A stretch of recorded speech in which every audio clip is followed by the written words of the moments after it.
Welcome to this month's webinar. This webinar is part of our ongoing Learn at Lunch webinar series.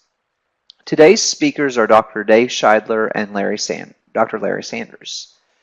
If you have questions during the webinar, please type them into the chat box in the lower right corner. Your questions will be answered at the end of the webinar. Additional farm management resources may be found on the eFarm Management website. A link to this website will be shared in the chat box. Dr. Shideler, Dr. Sanders, I will turn it over to you now. Thank you, Brent. Hope everybody is doing well today. We have chosen, as we have in the past, to split this up, so I will take the lead in talking about national and international economic factors affecting the United States and Oklahoma. And then I'll turn it over to Dave, and he'll talk about state and local issues that are near and dear to each of your hearts. Just a quick snapshot of indicators that show our economy's progress and situation. We're in pretty good shape overall. The Trump administration inherited a pretty good economy from the Obama administration, and we've largely continued to march forward with that. GDP is doing pretty good. Unemployment rate is at a 17-year low. Inflation rate is beginning to edge up, and that's something that's going to be of some concern as we move into the year, along with interest rates. Balance of trade, this says how much we're selling to the rest of the world relative to buying from the rest of the world, and on a monthly basis we're in deficit there. And government debt with respect to the size of the economy, we're well above 100%. We've been riding that for several years now. We're not at historic highs, but we're higher than a lot of people think we should be. If we just kind of step back for a second and look in general and then peel the onion about how the economy works, the major part of how our economy works is consumer spending. It usually accounts for anywhere from 2/3 to 80% of economic activity. Consumer spending is at a record high. Unemployment has a part in that because it's so low. Wages are beginning to move up, if slowly, and the savings rate is relatively low. That may come back to haunt us at a later stage.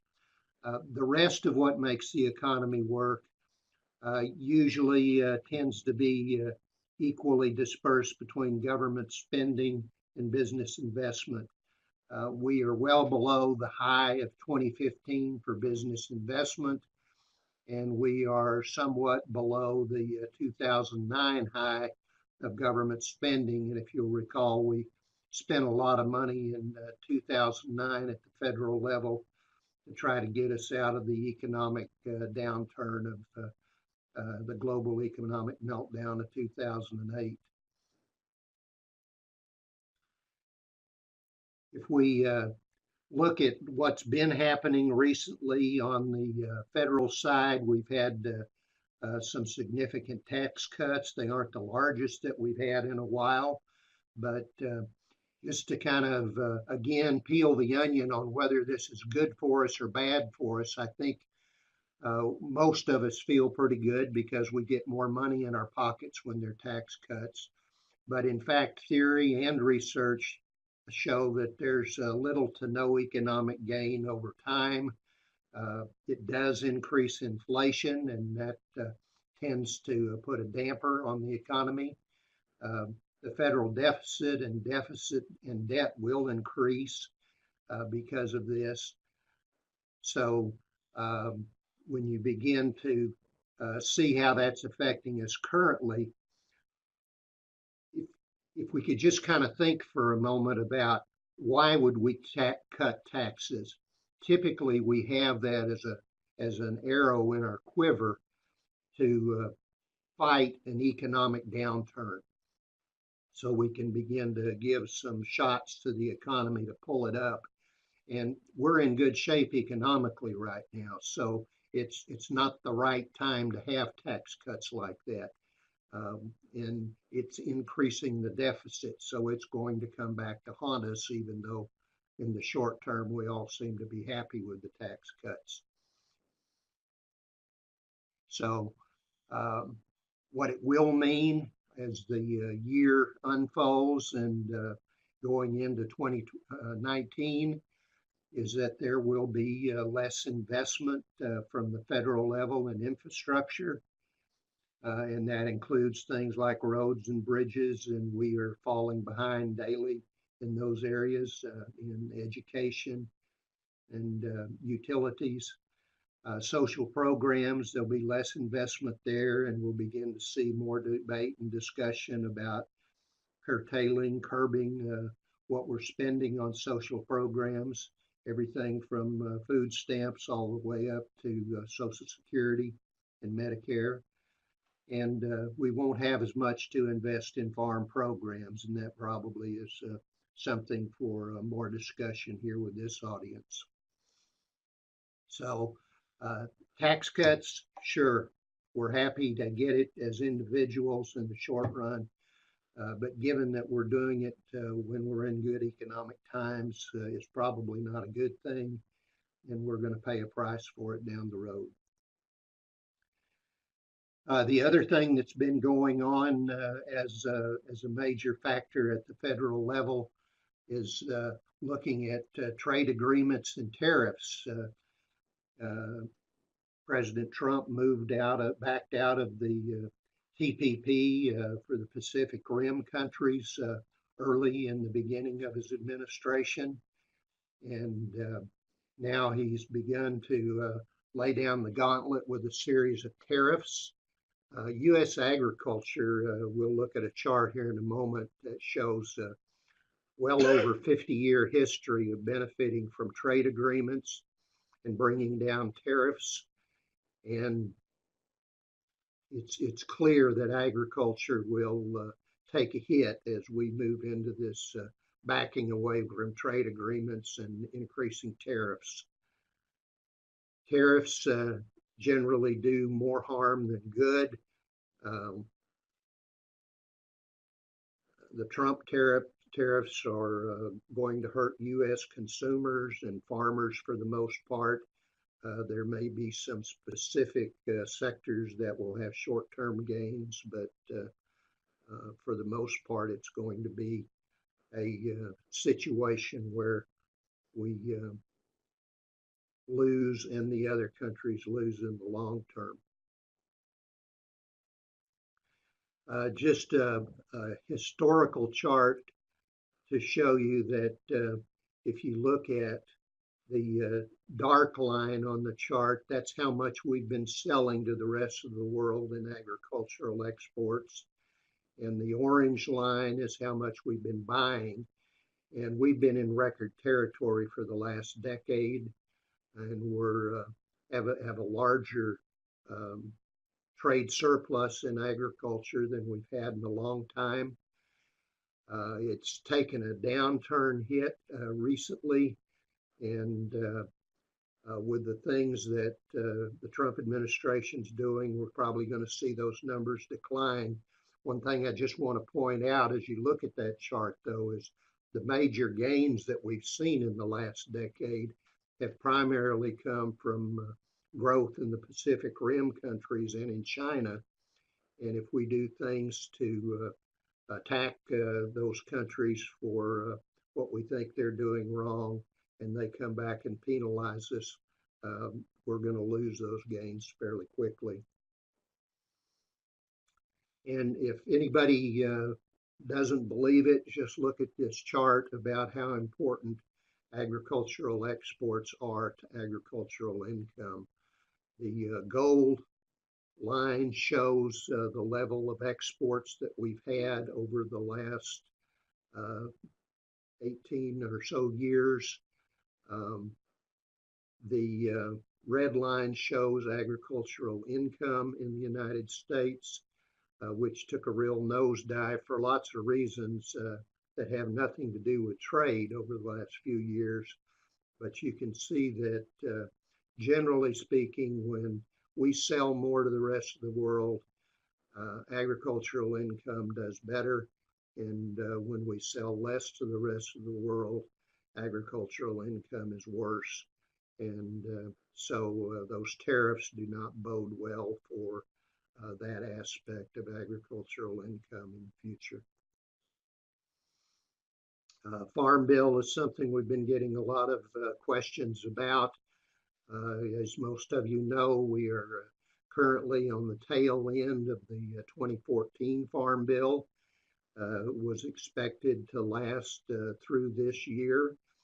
Discussions have been ongoing, and in fact, there are some drafts that some people in the House would like to present as the next Farm Bill.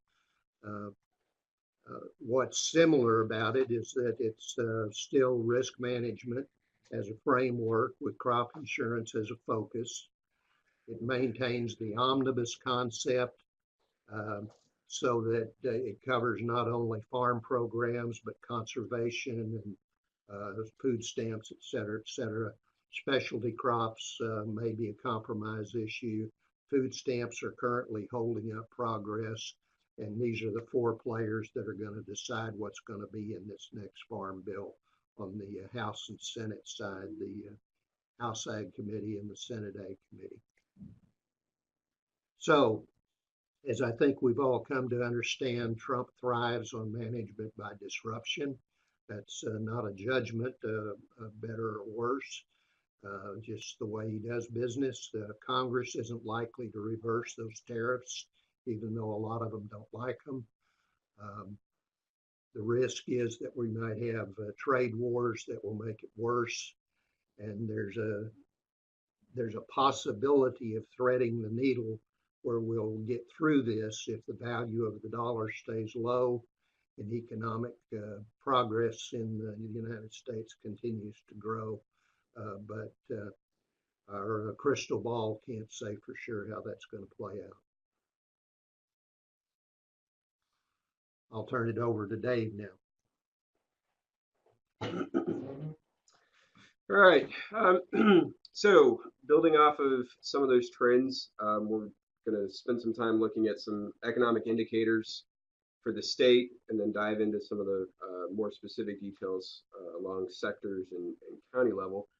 So the chart in front of you right now showing you that Oklahoma economy, at least by the employment measure, we've certainly recovered from the Great Recession. Although you'll notice that from 2010 to 2014, we saw pretty significant growth in employment, and then that has tended to level off a bit. Since then, you also probably will recall that that 2010 to 2014 period was also when we had a lot of oil and gas production occurring in our state. So unemployment across the state, for once, I'm kind of excited to say that this looks a little bit different than normal. Ordinarily, counties in the West are going to have lower unemployment rates than counties in the East, and so we still have that. But what is unique about this is the relatively high levels of unemployment in the Northeast. So the fact that the Tulsa metro, for the most part, has higher unemployment rates than the rest of the state might be disconcerting. However, what I would conjecture is part of what's happening here is with the economy growing again, wages going up, what's actually happening is we're attracting people back into the labor force. And so some of these higher unemployment rates actually reflect the fact that you've got more people looking for jobs currently than you have had previously. The other point that I want to make is even though we have these dark blue counties on this map, 5% unemployment is typically what economists consider to be full employment. That is to say that 5% who are unemployed are what economists would call transitional unemployment. So they're the people in between jobs or people leaving the workforce because of retirement, things of that nature. And you're always going to have a bit of that kind of churn. And so the fact that Oklahoma as a state sits at 4.3%, and the vast majority of our counties are at or below this 5% full employment level actually could work against us, because that's a signal that gets sent to employers, prospective employers, that we don't have an available workforce.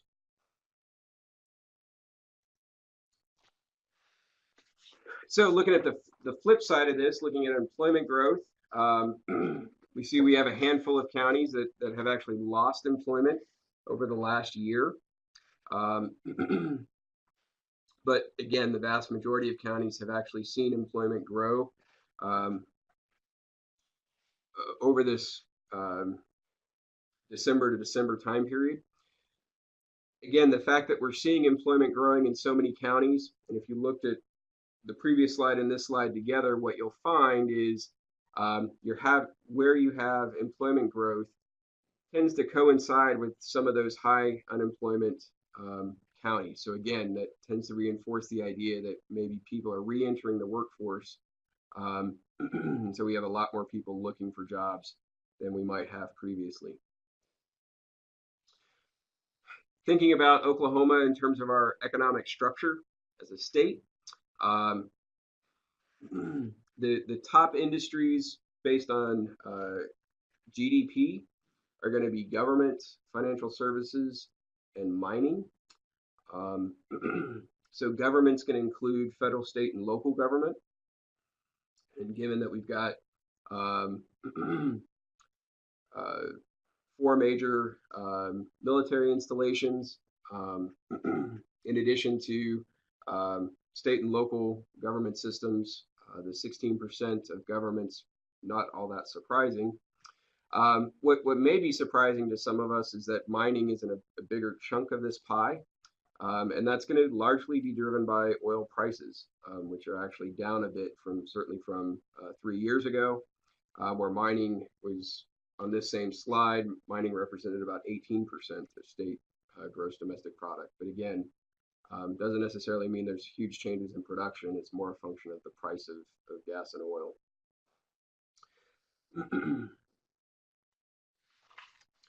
So looking at the state economy broken down a little bit differently, this chart in the middle column has the same numbers we saw on the previous slide. So gross state product, gross domestic product for each of those industries. Location quotient is a measure of relative concentration of an industry compared to the U.S. as a whole.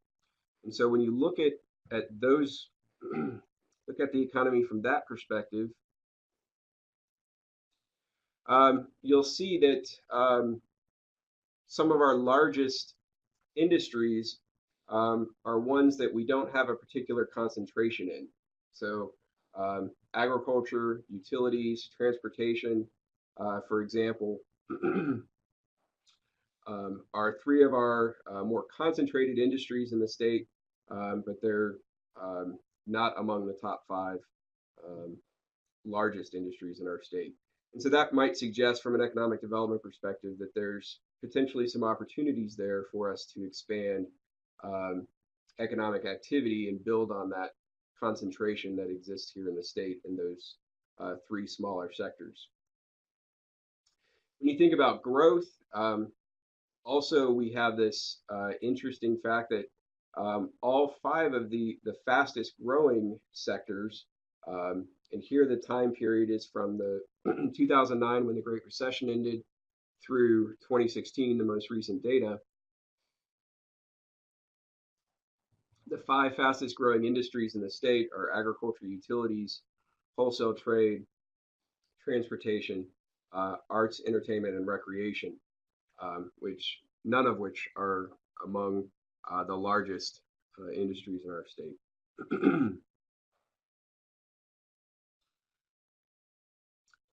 So if we look just at the last year and look at where employment gains have occurred, as well as employment losses across the state, um, we just saw accommodation and food services, one of the fastest growing segments of our economy over the last 7 or 8 years.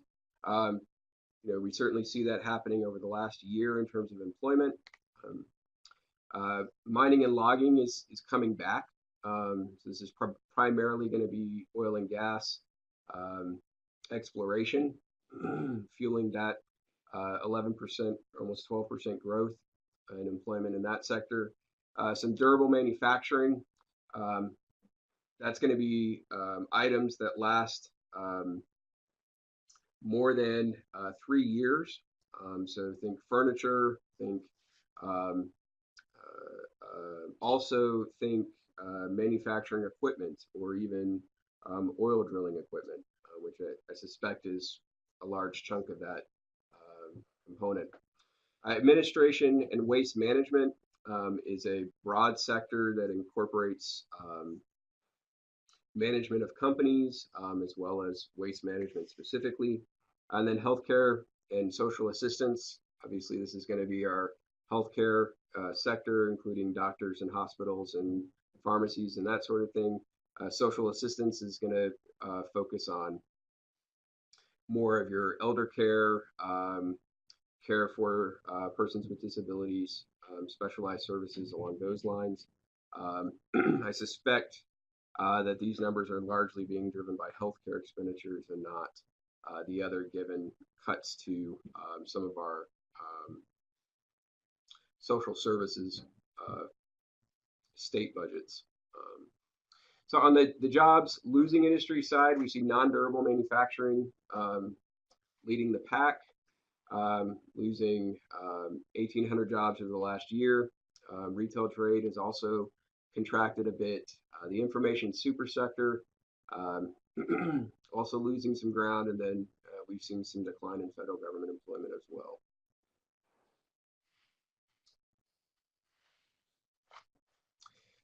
So looking at a longer term perspective, these are the top 5 industries by employment in Oklahoma, and we can see that a couple of them have been relatively stable. So wholesale trade and durable good manufacturing have been relatively stable, although slightly declined in recent years. But you can see mining and logging, which is that red line, as being pretty volatile, taking a pretty deep cut as oil prices fell over the last couple of years. We've seen activity pick up with prices moving from the 30s back into the 60s. We'll talk more about that in a minute. And then we see construction, which is the green line here, expanding. And so as an economic indicator, that's a good sign for our economy.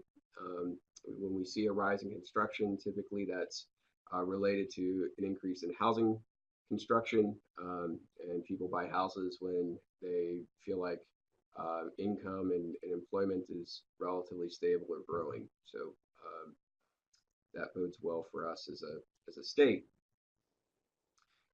Digging a little bit more into oil and gas activity in the state, since that is a large driver of our economy as a whole.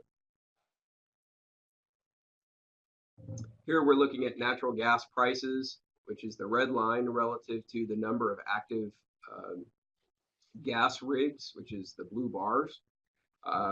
Clearly, we saw a large drop-off, again, predominantly associated with prices, as more and more natural gas was put onto the market, associated with the introduction of hydraulic fracturing across the U.S.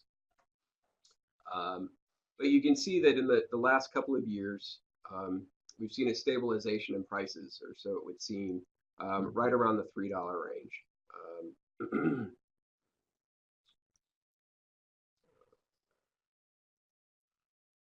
So as we'll see in a minute, that's actually good news for oil and gas development. Oil has taken, looks a little bit different. Again, prices are in red, the number of active rigs is in the blue bars. So we saw, again, sharp decline between 14 and 16 when we saw oil prices go from over $100 a barrel down to $30 a barrel. As prices have come back up, we've seen, again, some additional activity in oil development and exploration. So I should note that oil exploration doesn't necessarily mean new drills are being welled, or new wells are being drilled. It means that oil companies, typically what's happening in this period is oil companies are out signing leases and identifying places where they could access. Hydraulic fracturing as a technology actually does allow them to begin drilling wells, but not actually accessing the oil and gas right away. And so there is some of that activity happening as well. So to kind of make the point that oil and gas are a driver of our economy, and this is looking, so gross receipts here, which are plotted in red, would correspond to state revenues to the state government, whereas the blue line here is looking at employment. And what you can see is that, I can get this to work.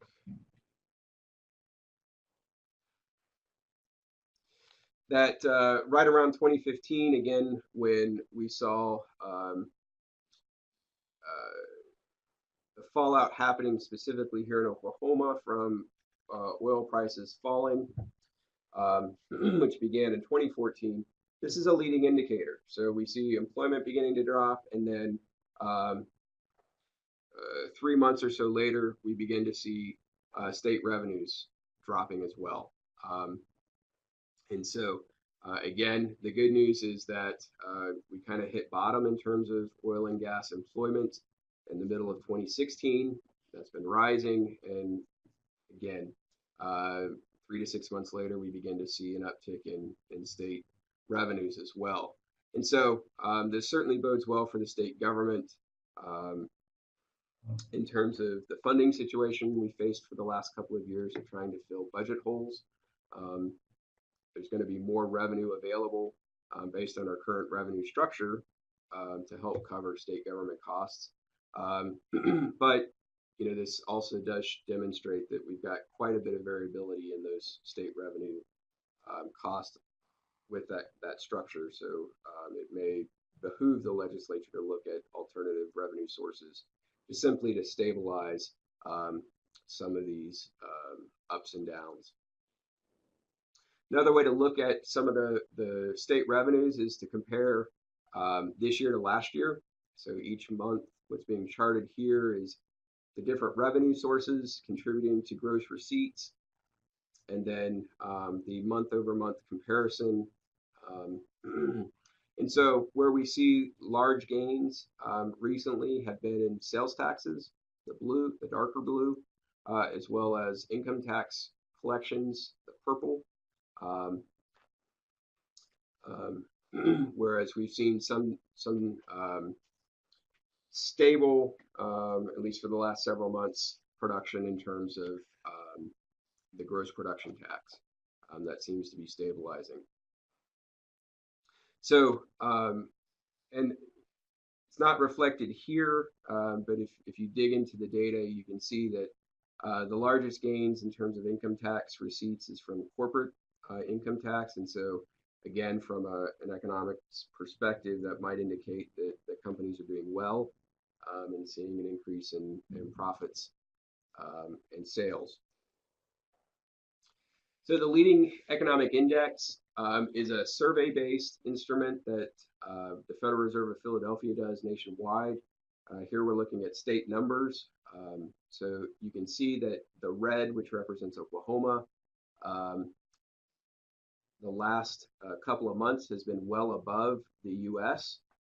Anything that's above 0 in this chart indicates that there's anticipated growth over the next 6 months in the economy. And so the larger the number then would reflect greater certainty about that. And so, you know, again, we would look at these numbers and say that the Oklahoma economy is well positioned for growth. Breaking that down, some of the other Federal Reserve banks break it down into components. And so the Kansas City Fed, which is the district that Oklahoma belongs to, breaks this down into both a manufacturing, and we'll look in a second at the energy sector specifically. And so what this is telling us is that Oklahoma, both in the near term, so looking 6 months out, again, positive numbers on this chart reflect anticipated growth. So we're looking to grow, and that's a trend that we've seen over the last couple of years. And it's consistent with where people felt like we were a year ago. And so what that tells us is that people's perceptions right now are pretty good indicators of what's actually going to happen. And so that coincidence that we see in the last couple of months of the survey in late 2017, again, it's a good indicator that there's not a lot on the horizon that might disrupt manufacturing production, at least in Oklahoma. So state appropriations, I've already mentioned this. You've got some a little less than $300 million to play with in the FY19 budget. And so hopefully that might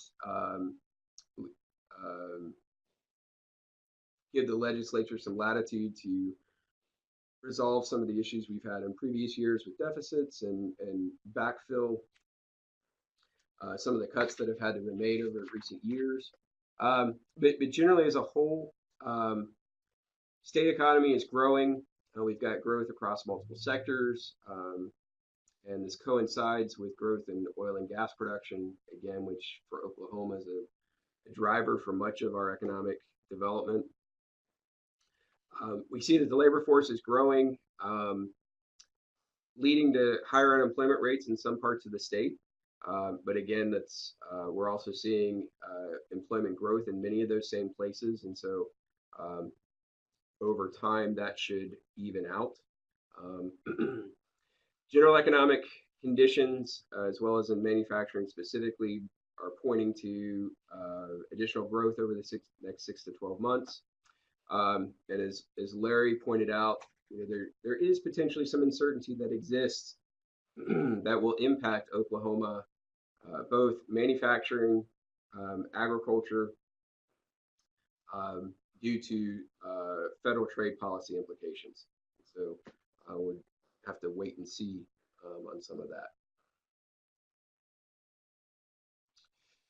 And with that, I will wrap up unless there's questions. And I guess folks should use the chat box if they have any questions to let us know what they might be. If you would be sure to fill out the evaluation. I'm sure Brent would appreciate that as well. Thank you, Dr. Shideler and Dr. Sanders. Like they said, if there are any questions, please ask them now.